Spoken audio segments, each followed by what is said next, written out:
Esto me pasó hace algunos años y la verdad casi no me gusta charlar de esto, porque no sé qué sucedió en realidad ese día. No creo haberlo imaginado, pero se los comparto y ustedes juzguen. A pesar de que he vivido toda mi vida aquí en San Miguel, nunca había creído en aquellas historias que nos contaban mis abuelos acerca de las brujas que vivían en lo alto del cerro, y que en ciertas temporadas bajaban por las noches buscando niños pequeños. Entonces las mamás tenían que poner veladoras y cruces de ocote en las puertas y ventanas de las casas, o tijeras bendecidas con agua bendita en forma de cruz, para evitar que se los llevaran. Yo siempre pensé que nos contaban estas historias para asustarnos y que nos portáramos bien. Y también digo que a pesar de, porque en varias ocasiones me tocó ver aquellos puntitos luminosos saltando por todo el cerro, pero siempre traté de darles una explicación lógica, y no quedarme con aquella creencia de los viejos de que eran brujas volando dentro de bolas de fuego. La noche que vivimos esa experiencia, hubo una gran fiesta en el pueblo. La verdad es que nos quedamos hasta que se terminó el baile, se puso muy bueno. Yo iba con una amiga y con Alfredo, mi primo. Ya como a eso de las 2:30 de la madrugada le dije a Alfredo que me acompañara a dejar a mi amiga. Ella vive en una ranchería cercana como a unos 15 minutos caminando desde aquí, atravesando a un costado del cerro. Caminamos tranquilos. La verdad íbamos bien a gusto platicando con mi amiga, aparte de que conocíamos muy bien ese camino, aunque estuviera así muy oscuro. Llegamos sin problema. La dejé en la puerta de su casa, me despedí de ella, y Alfredo y yo dimos media vuelta y nos regresamos por donde habíamos venido, pero un tramo más adelante nos pasamos a una vereda aledaña. Esa sí está más adentro del cerro de San Miguel y también está más tupida de árboles y vegetación, pero si le atajábamos un buen trecho, nos quedaba más cerca para llegar a casa. Solo que sí está muy sola esa vereda. Casi no pasa nada de gente por ahí en el día y mucho menos por la madrugada. Y la verdad nos confiábamos porque nunca en la vida nos habían espantado por estos lugares. Ya íbamos como a la mitad del camino cuando empezó a calarnos un poco el frío. Alfredo ya traía cara de sueño. Yo solo me sentía un poco cansado. Aún así, íbamos a buen paso. La madrugada estaba muy silenciosa, solo se escuchaba un poco el soplido del viento, el sonido de los grillos y nuestros pasos sobre ese camino de gravilla. Desde hace rato que se nos habían quitado las ganas de platicar. En esas andábamos cuando Alfredo se detuvo de pronto y me señaló un puntito de luz que se veía hasta arriba del cerro, y me dijo todo asustado: «Es una bruja», y se quedó ahí parado mirando. Al momento no le hice mucho caso. Esas cosas se ven seguido por aquí y los habíamos visto muchas veces antes. Pero entonces me dijo ya más asustado: «Ya brincó». Alfredo siempre había sido medio cobarde, así que no le volvía a hacer mucho caso que digamos, pero al ver que no me alcanzaba me detuve y me regresé, y sin querer se me ocurrió voltear hacia donde él estaba mirando, y vi como ese puntito de luz brincaba de la punta de donde estaba, hasta la mitad del cerro. La verdad sí me dio miedo. Sentí un escalofrío en todo el cuerpo y entonces le grité a Alfredo: «Vámonos». Pero ya no me contestó. Volteé a todos lados buscándolo. Se había esfumado. A lo lejos me pareció oír sus pasos corriendo en el bosque, y después solo un fuerte alarido. Poco después de eso ya no escuché nada. Le grité un par de veces, pero no me contestó. Me quedé helado y la verdad no supe qué hacer. Si correr al bosque a buscarlo, o regresarme a casa y pedir ayuda. Volteé hacia el cerro nuevamente, y aquel puntito de luz brincó otra vez, pero ahora lo hizo hacia más abajo. Parecía que venía justo hacia donde estábamos, y ya no era un puntito luminoso perdido entre la maleza, se fue haciendo cada vez más grande conforme se acercaba. Al cabo de unos segundos, ya era una gran bola de fuego. Ya ni lo pensé y me eché a correr sobre la vereda hacia mi casa, sin voltear siquiera ni una vez. Corría todo lo que podía, sentía que mi corazón iba a explotar. Todo esto fue cosa de unos 5 minutos, pero a mí el camino se me hizo eterno. Cuando por fin vi la entrada del huerto de capulines de mi casa, En verdad respiré aliviado, pero el gusto me duró muy poco, porque en ese momento escuché cómo chocaba algo con mucha fuerza contra las ramas de los árboles detrás de mí. La verdad no quise ni voltear. Aventé la puerta de la cerca y corrí esquivando los árboles. En eso escuché que a mi costado crujieron las hojas secas regadas sobre el suelo, similar a cuando se están quemando. Sentí como si me estuvieran jalando de los cabellos, y un golpe muy fuerte en la espalda. Las piernas se me entumecieron y caí contra el suelo. Intenté pararme, pero ya no pude. Había llovido y la tierra era un lodazal. Solo recuerdo que algo apareció frente a mí. Era algo parecido a unos pies. Pero si les soy sincero, eso se parecía más a unas patas de guajolote envueltas en lumbre que piernas humanas. Me cubrí la cabeza con las manos y cerré los ojos y empecé a rezar. Les podría jurar que escuché el resoplido de la lumbre cortando el aire. La verdad, no paré de rezar ni un momento. No sé cuánto tiempo pasé ahí tirado sin moverme, esperando a que esa cosa me hiciera algo, hasta que dejé de escuchar el resoplar de la lumbre. Abrí los ojos y ya no había nada frente a mí, solo olía mucho a quemado. Me paré como pude y me metí a la casa. Mi papá estaba en la sala viendo la televisión. Cuando me vio entrar todo enlodado y me preguntó qué me había pasado, como pude le expliqué.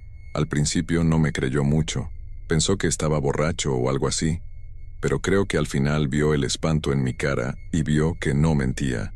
Entonces despertó a mis dos hermanos y salimos a buscar a Alfredo. Cuando cruzamos el huerto de capulines, había hojas quemadas por todo el piso, como si fueran pisadas, y seguía oliendo mucho a chamuscado. Apenas salimos de la cerca, vimos que uno de los árboles más grandes tenían quebradas varias ramas de la parte más alta. Como todos llevábamos lámparas, pudimos caminar más rápido hasta donde se había perdido Alfredo. Ahí nos dividimos. Mi papá y yo nos metimos al bosque y mis hermanos siguieron sobre la vereda. Yo no podía dejar de estar volteando hacia el cerro cada que podía, y apenas veía algo raro, empezaba a sudar frío. Estuvimos buscándolo un buen rato.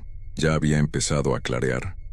Nos sentamos a descansar sobre unas piedras grandes, cuando alcancé a escuchar un leve quejido que provenía de uno de los barrancos al pie del cerro. Me acerqué despacio, con temor, pero al mirar al fondo vi que era Alfredo. No era muy profundo el barranco, así que bajé rápido hasta él. Estaba todo revolcado como si lo hubieran arrastrado sobre puras piedras.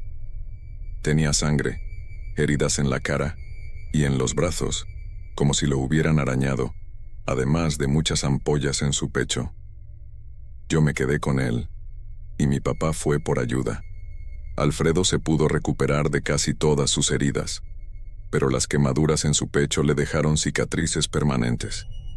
Cuando le preguntaron qué le había pasado aquella madrugada en el bosque, se puso serio y bajó la mirada, y juró que no se acordaba de nada, que lo último que recuerda es que se echó a correr al bosque cuando vio aquella bola de fuego bajando del cerro hacia nosotros, que se tropezó con algo en el camino que lo mandó al suelo, y que de ahí ya no recordaba nada.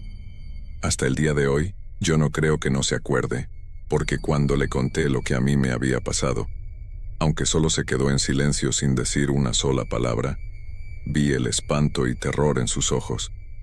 No quiero ni imaginarme lo que él vivió, porque creo que yo corrí con algo más de suerte.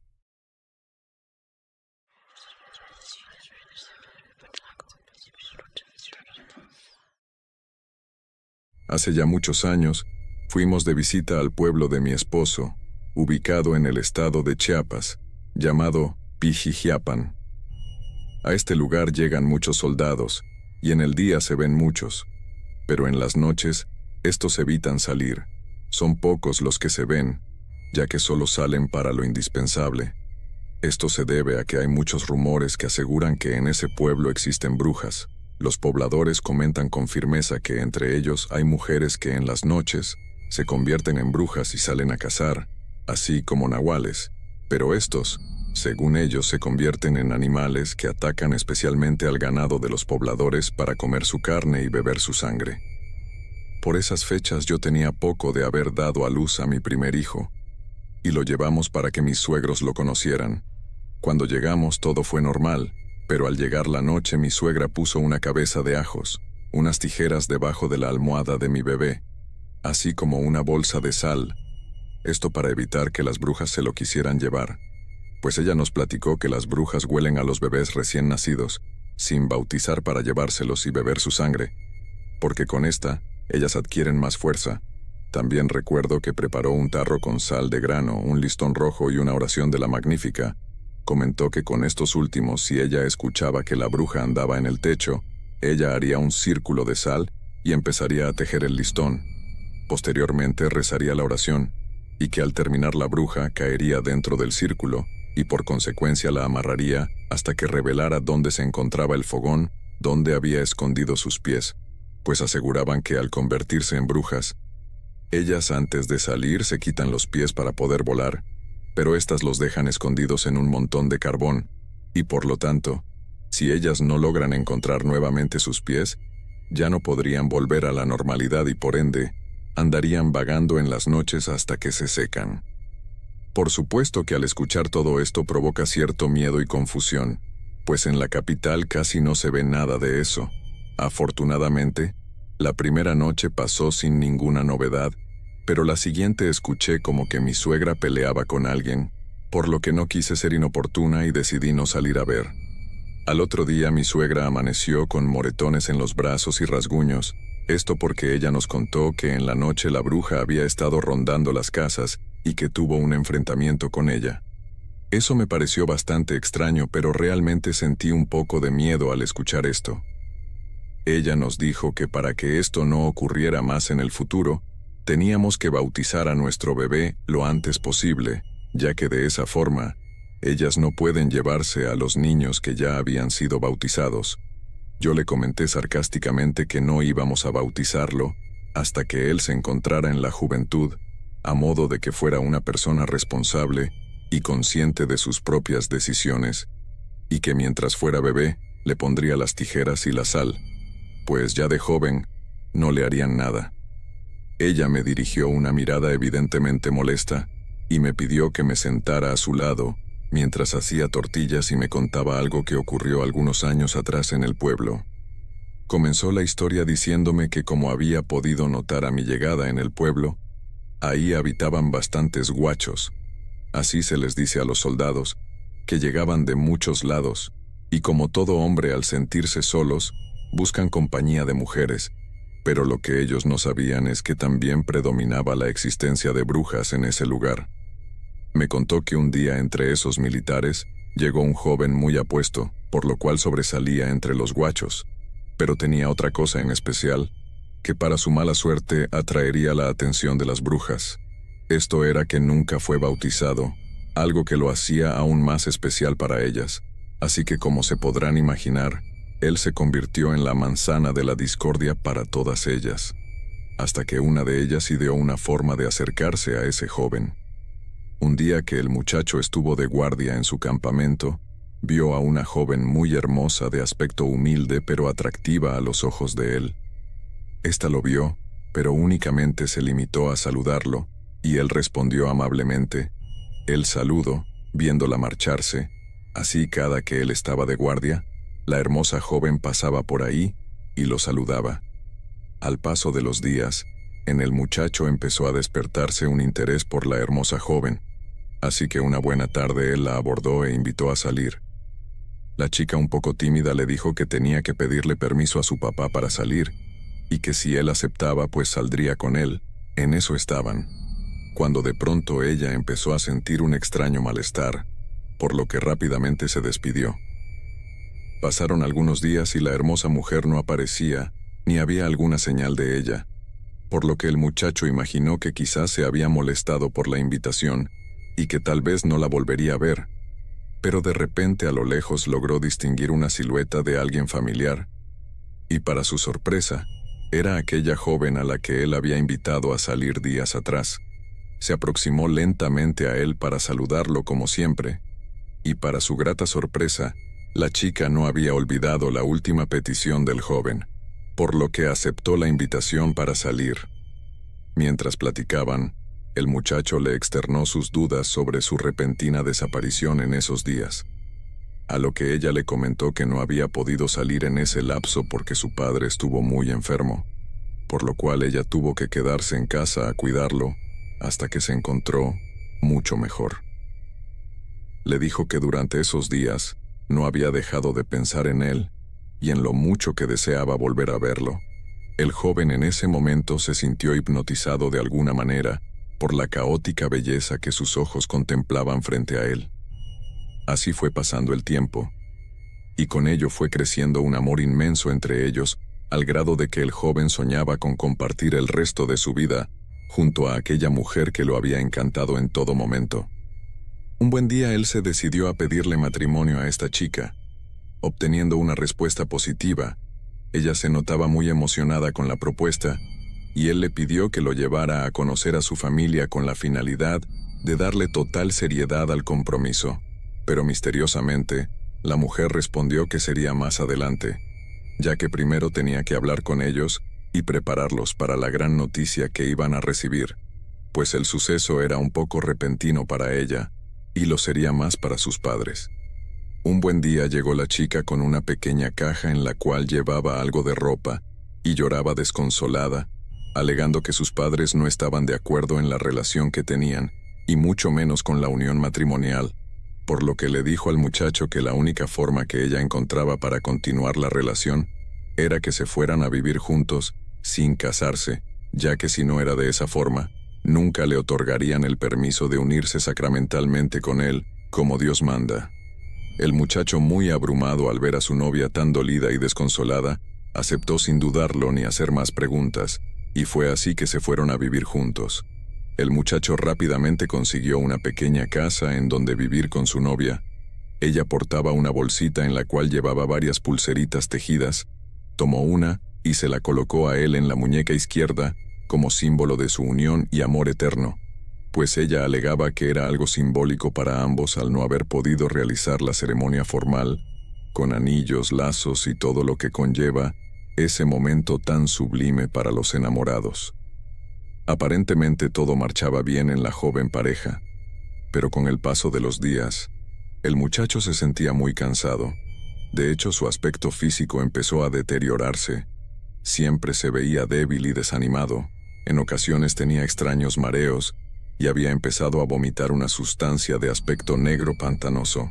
Sus compañeros de batallón empezaron a notar su cambio físico y anímico, e incluso su desmejora empezó a preocupar a uno de sus amigos más cercanos, que le recomendó permanecer en el batallón unos días para pudiera recuperarse y le realizaran estudios médicos para averiguar qué podía estarle ocurriendo.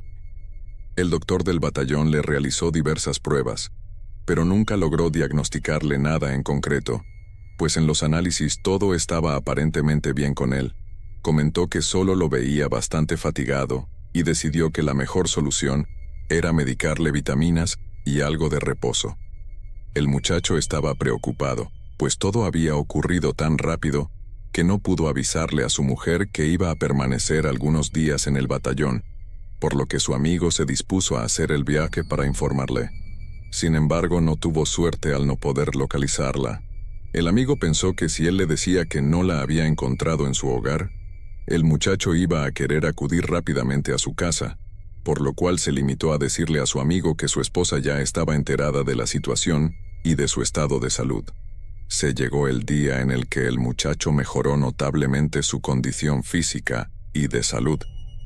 Ya estaba muy repuesto, pero cuando llegó a su casa, se llevó una sorpresa al encontrar todo sucio, en malas condiciones, comida podrida, manchas en el piso y las paredes como si la casa llevara varios días vacía. El muchacho decidió esperar a que su mujer llegara, pero esa noche no regresó. Al día siguiente le pareció muy extraño y preocupante que aún no hubiera regresado a su hogar, por lo que él fue a buscarla al pueblo, pero nadie le daba razón de su mujer.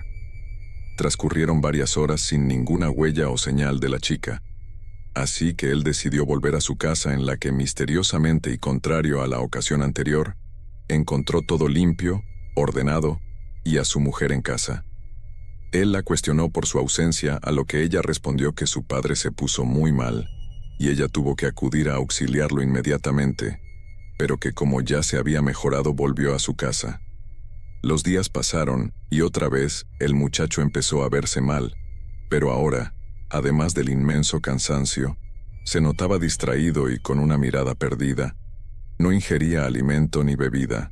Su estado de ánimo era sumamente irritable porque lo único que quería era estar con su mujer. Así empezó a levantar sospechas en su amigo, pues su comportamiento era muy extraño. Nuevamente lo detuvieron en su batallón para brindarle atención médica y los debidos cuidados personales.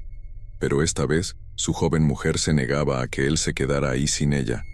Pero aunque externó agriamente su inconformidad y notable molestia, no pudo evitarlo. El amigo más cercano a él vio muy sospechosa la actitud de la joven.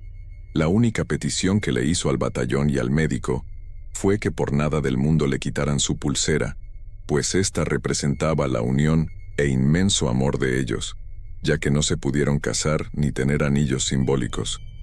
Pero en su lugar, esas pulseras eran como sus anillos, y al mismo tiempo, un amuleto de alto valor sentimental. Esa noche el guacho se sentía desesperado, pues quería ver a su esposa, pero de una forma inquietante, tanto que llegó al punto en el que lloraba inmensamente, porque no lo dejaban ir al lado de su mujer. Forcejeó con su amigo, el médico, y otros miembros del batallón, hasta que en medio del forcejeo sin querer se desprendió su pulsera, lo que ocasionó que se molestara muchísimo.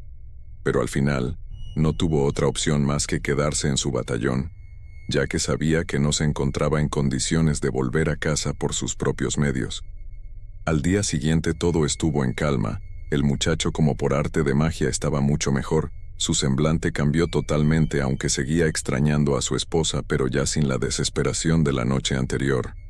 Por fin llegó el día de su regreso a casa, pero esta vez encontró todo vacío, sin rastros de que alguien más hubiera existido.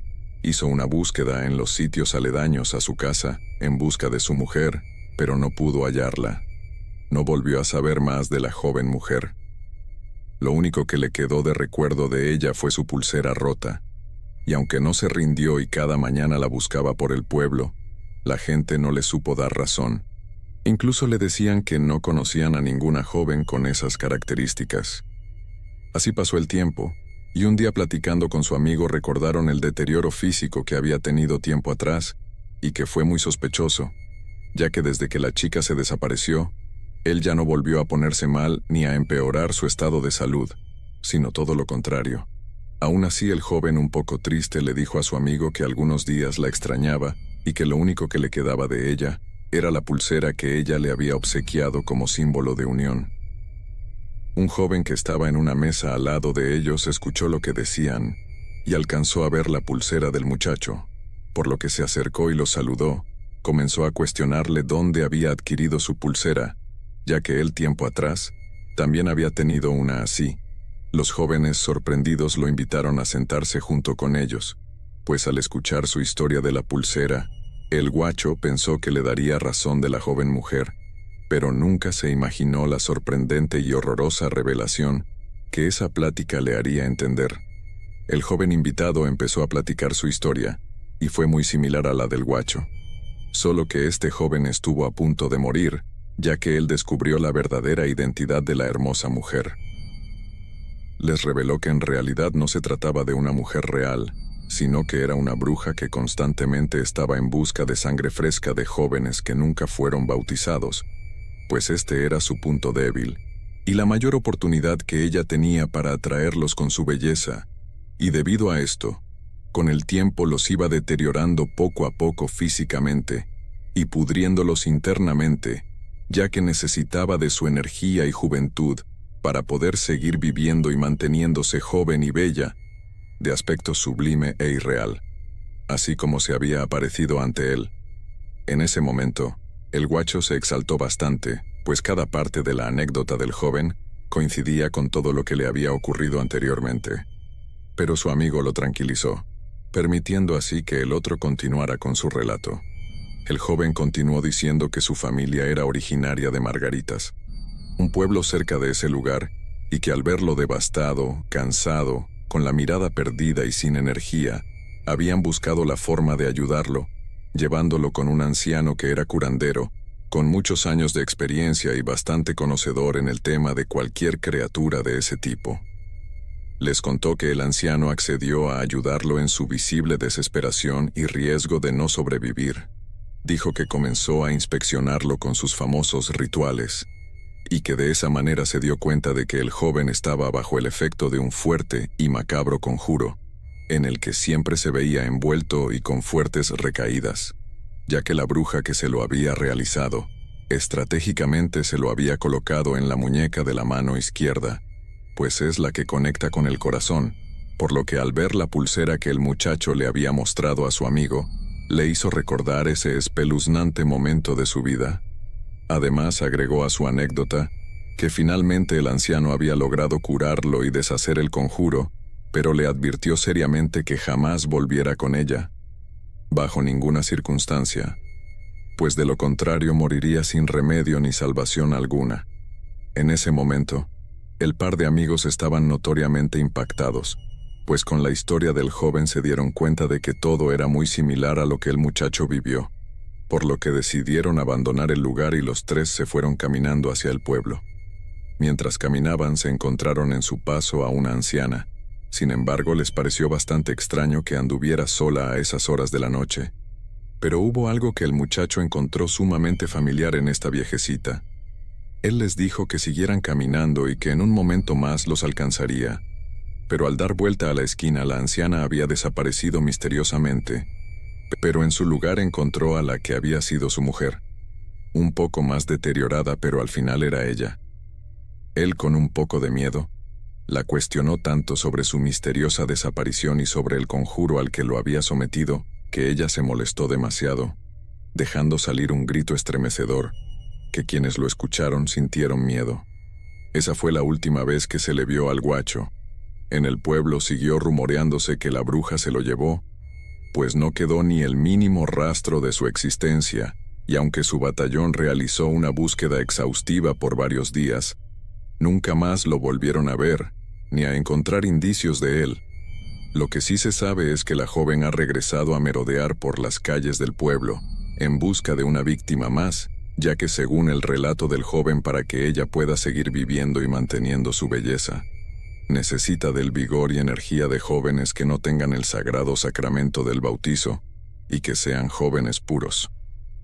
Mi suegra terminó de contarme la tenebrosa historia del pueblo, por la cual ella me comentó que gracias a ese suceso, no es extraño que cuando un bebé nace en ese lugar, lo bautizan casi de inmediato, pues además de la historia del militar, han sonado otros casos similares donde los pequeños son los más desprotegidos, o aquellas personas que se encuentran fuera de ese sacramento, y ha sido comprobado para varias familias que decidieron no creer en la historia y hacer caso omiso de las recomendaciones de protección a los recién nacidos.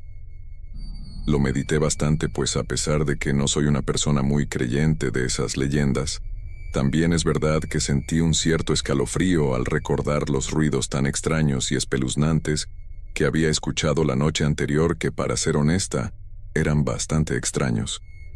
Tiempo después supimos de más experiencias de otras personas que juraban haber visto a las brujas en plena transformación. Es bien sabido que este tipo de criaturas han existido a lo largo de los años en diferentes partes del mundo, y también en formas diferentes, ya que también se ha sabido que en algunas comunidades han sido vistas en forma de bolas de fuego, o de algún ave extraña, que lejos de tener un aspecto animal, tienen rasgos visiblemente extraños, por lo que es bastante normal que en la actualidad muchas personas sigan teniendo temor al escuchar las historias que hablan sobre ellas y de sus métodos para mantenerse imperceptibles ante los ojos de la sociedad. También es común que en ciertas comunidades las personas suelan llevar algún tipo de amuleto protector en forma de collar. A medianoche se escuchan las plegarias a modo de alejamiento para cualquier ser maligno, sobre todo en los hogares con recién nacidos, que en su mayoría optan por colocar unas tijeras y el famoso círculo de sal. Con todas esas anécdotas y por obvias razones, decidimos jamás regresar a ese pueblo, ni siquiera de visita, por el bienestar y tranquilidad de mis hijos, ya que no queríamos que se vieran inmersos bajo alguna de esas historias en ninguna circunstancia. Con todo lo sabido, ahora creemos que es mejor prevenir ciertos sucesos.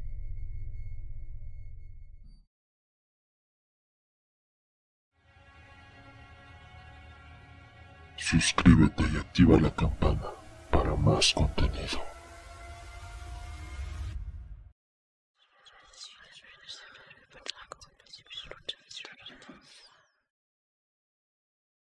En las familias siempre se heredan cosas. Muchas veces, además de las posesiones materiales, también se heredan conocimientos y trabajos, como es el caso de mi familia. Se dice que muchos de nosotros poseemos un don que nos permite ver y hacer cosas que las personas comunes no pueden. Nos llaman brujas, adivinas, chamanes, entre otros tantos nombres. Lo cierto es que así como algunos son zapateros y luego el negocio pasa a sus hijos, mi madre es bruja, lee las cartas, la mano, ve el futuro, hace trabajos de amor, entre otras cosas. Fue mi abuela la que le enseñó y luego ambas me enseñaron a mí. Al principio me parecía emocionante. Luego fui aprendiendo que era una gran responsabilidad, pues la verdad es que quienes tienen este conocimiento pueden engañar, mentir y hacer mucho daño a otras personas. Mi abuela cuenta que este don va pasando de generación en generación en la familia, a veces a hombres, pero más comúnmente a las mujeres.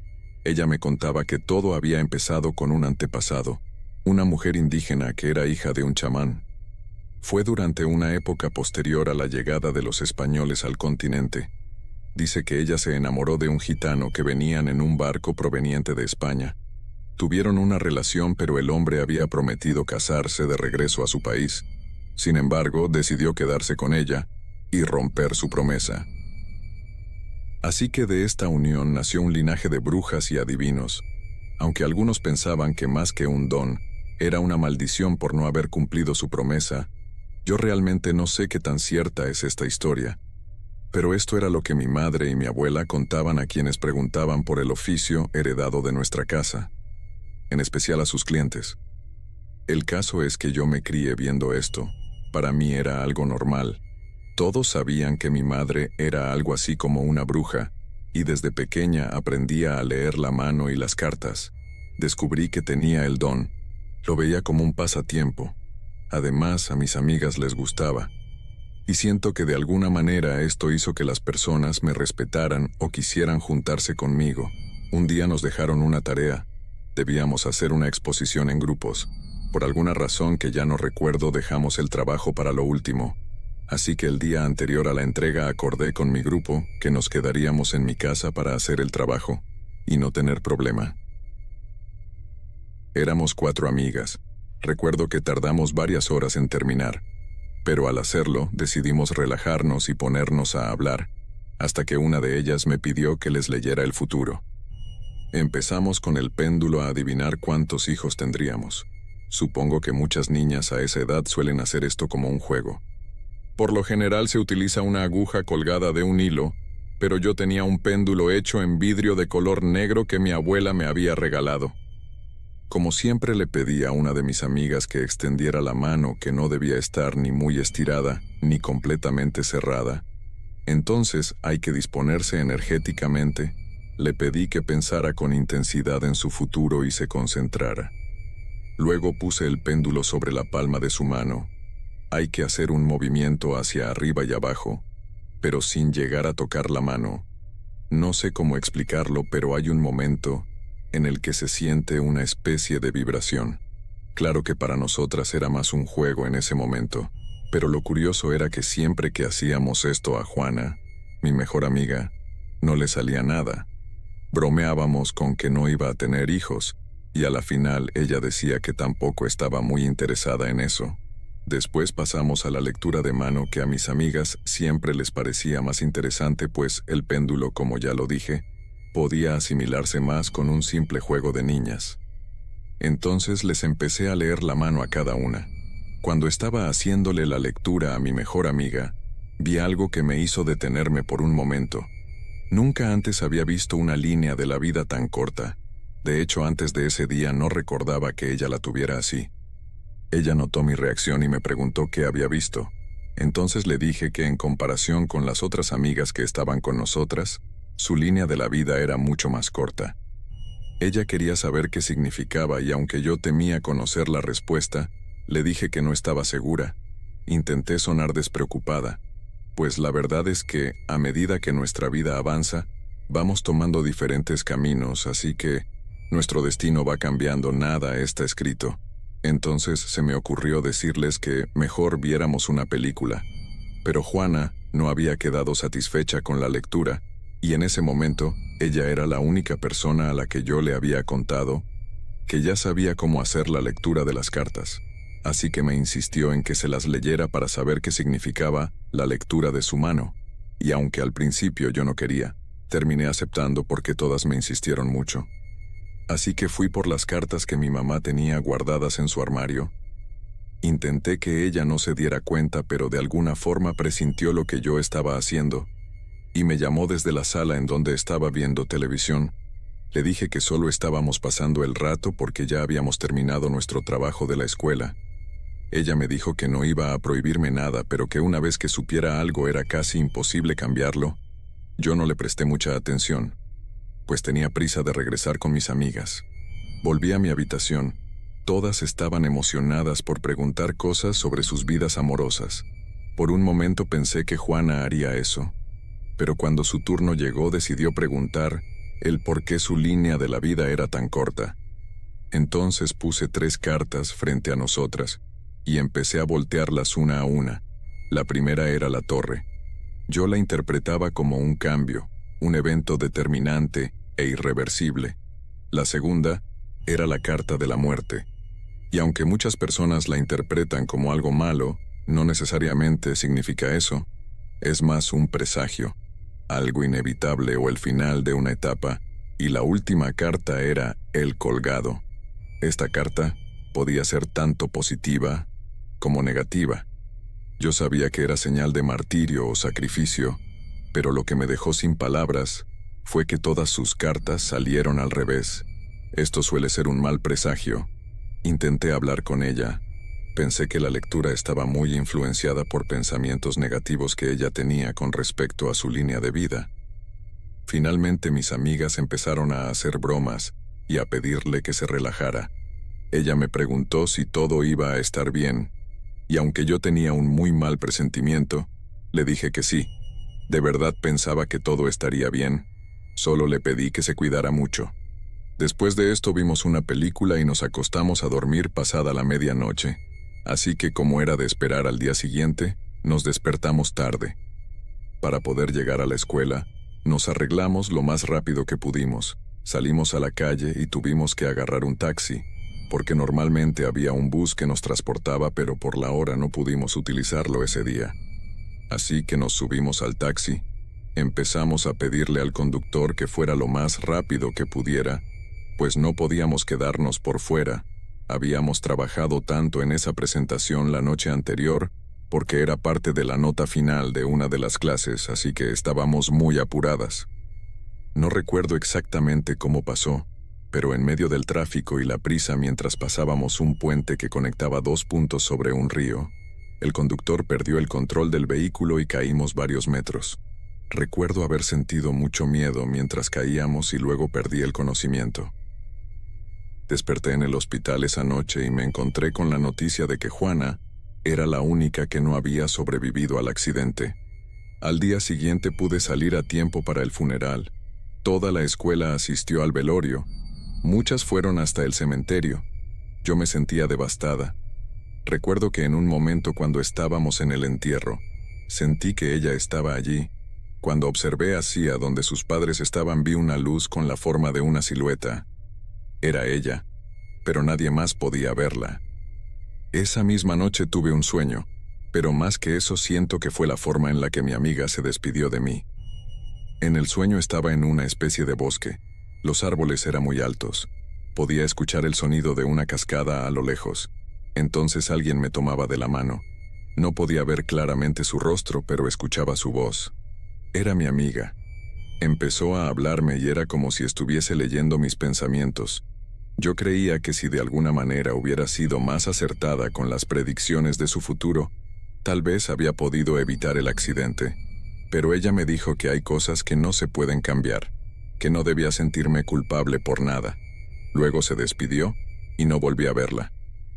Siempre me pregunté si había sido la única en verla, pero nunca tuve la oportunidad de hablar de eso con las amigas que se habían quedado en mi casa esa noche, pues, después del desafortunado evento, ellas dejaron de hablarme por varios meses. Después me confesaron que también se sentían algo culpables y habían empezado a temerme. La verdad es que nuestra amistad nunca volvió a ser igual. Además, mis otros compañeros se enteraron y ya nadie quería estar cerca de mí. Hasta que después de un tiempo todos empezaron a olvidarlo. Pero durante esa época de mi vida, reflexioné sobre el don que mi familia me había heredado. Decidí que no quería seguir el camino de mi mamá y mi abuela, porque hasta el día de hoy pienso que hay cosas que es mejor no saber.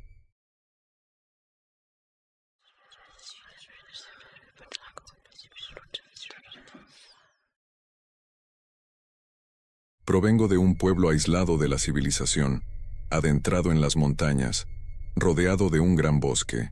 No diré el nombre por seguridad de todos sus habitantes. Considero que algunas cosas están mejor ocultas.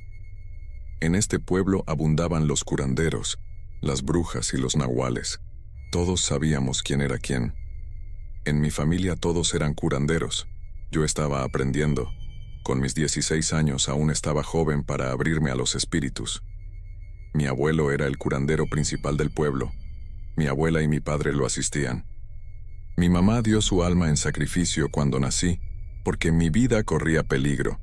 Así que ahora forma parte del mundo de los espíritus. Nuestra casa era pequeña, un par de habitaciones sin terminar y una más que estaba adecuada para realzar las curaciones.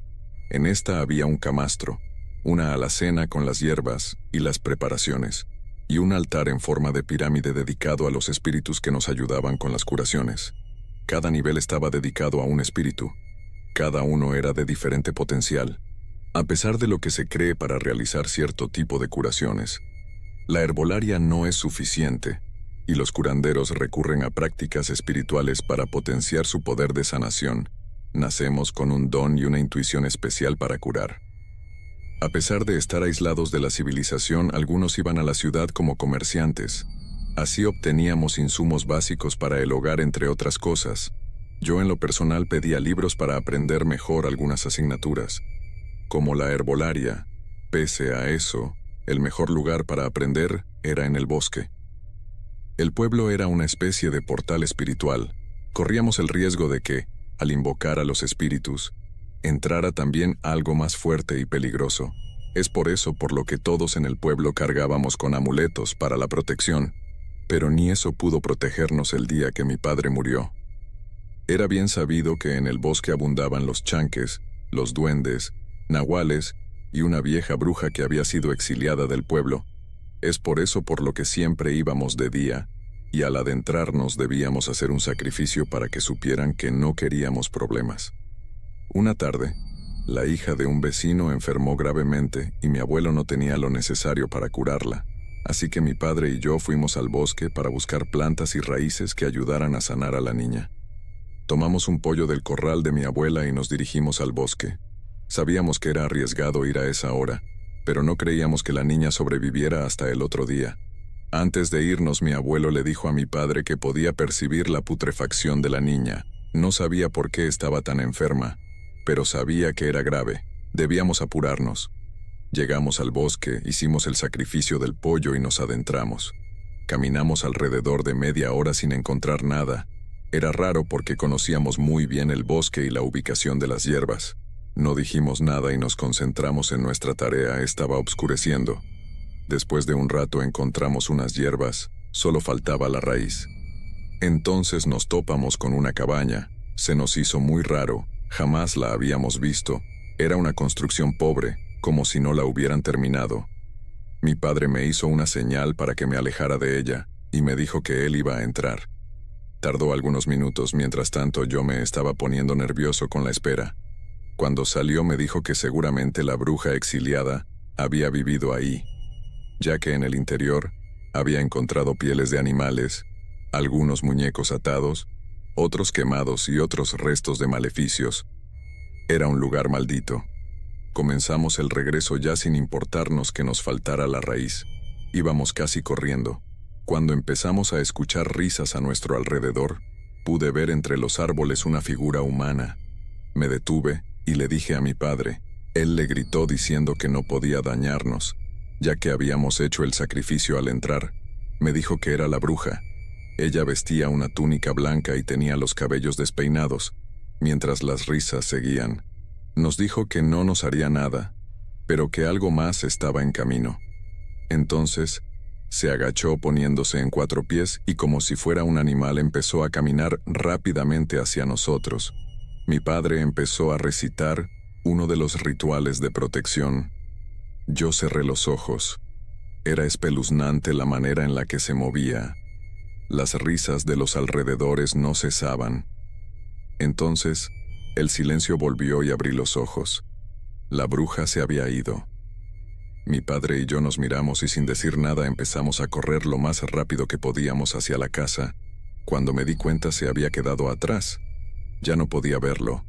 Entonces tuve que volver por él. Volví sobre mis pasos gritándole, esperando una respuesta. De pronto sentí como me empujaban. Caí al suelo. Las risas volvieron a escucharse. Aturdido me levanté y seguí gritándole a mi padre. No entendía cómo había podido quedarse tan lejos de mí.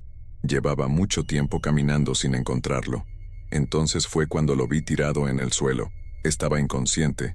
Parecía como si estuviera peleando con algo entre sueños. Yo intentaba despertarlo sin éxito. Aún podía escuchar las risas. Entonces el ambiente se puso mucho más tenso, y supe que algo más estaba pasando. Mi abuelo estaba curando a la niña y con eso se había abierto el portal de los espíritus. Estar en el bosque en ese momento, con mi padre inconsciente, era lo más espeluznante que me había pasado. Aún no sabía los rituales de protección.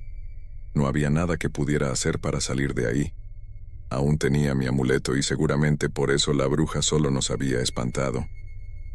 Entonces mi padre despertó agitado. Tomó mi mano y sin darme explicaciones me dijo que algo venía, que teníamos que salir de ahí lo más rápido que pudiéramos. Nos levantamos y empezamos a correr de nuevo. De pronto todo comenzó a llenarse de neblina, y pudimos ver a la niña enferma frente a nosotros. Nos dijo que ya era tarde, y vimos cómo algo la arrastraba hacia lo profundo de la neblina. Mi padre me dijo que lo que fuera que había cruzado era muy poderoso, y la había usado a ella para entrar. Sentí como el miedo se apoderaba de mí. Empezamos a correr tratando de salir de la neblina. Entonces, las risas sonaban en todas las direcciones. Llegamos a un árbol hueco muy grande, y mi padre me dijo que nos metiéramos ahí. Entré, y en vez de entrar conmigo, me dio su amuleto. Me dijo que esto no iba a parar, que tenía que hacer algo. Le supliqué que no me dejara solo. Le dije que tenía miedo y comencé a llorar. Él me dijo que creía en mí y que sabía que algún día sería un gran curandero. Sin más vi cómo se perdía entre la neblina. Me quedé solo en el árbol, llorando, esperando a que mi padre volviera. Las risas no cesaban. Empecé a cantar en voz baja una canción que me cantaba mi abuelo cuando era pequeño, y empecé a sentirme cada vez más tranquilo. Ahora solo debía esperar a que mi padre regresara para poder irnos a casa. Unos minutos después, escuché un grito a lo lejos, un grito de dolor. Era mi padre. De pronto la neblina se desvaneció y la calma regresó al bosque. Salí del árbol y corrí en la misma dirección que mi padre. Lo busqué por horas, pero no lo encontré. Entonces regresé a casa, y entre lágrimas le conté a mis abuelos lo que había pasado. Mi abuelo me dijo que no había podido salvar a la niña, y que sintió el momento en el que el espíritu entró, que era muy poderoso, y que venía a buscar almas para alimentar su poder. Me dijo que la niña había sido su medio para entrar, pero a quien realmente quería era a la bruja del bosque, que nosotros solo habíamos estado en el lugar y momento incorrecto. Durante días salimos con algunos vecinos a buscar a mi padre, pero no encontramos rastros de él. Después de eso, mi abuelo comenzó a enseñarme los rituales de protección. Me dijo que esos entes no hubieran atentado contra nosotros porque no somos tan valiosos como la bruja o los nahuales. Solo estábamos en el lugar incorrecto, y que mi padre dio su alma para salvarme. Había sido un accidente. Aún así, debía aprenderlos porque nada nos podía asegurar que no volvería a pasar. 2 meses después, mientras recolectábamos hierbas y raíces para las curaciones, mi abuelo dio con el cuerpo de mi padre. Me desgarró el dolor al ver las condiciones en las que se encontraba. Era casi irreconocible, pero tenía su ropa. No había duda de que era él. Todo el pueblo se reunió para darle bendiciones al cuerpo, y antes de enterrarlo coloqué el amuleto en su mano.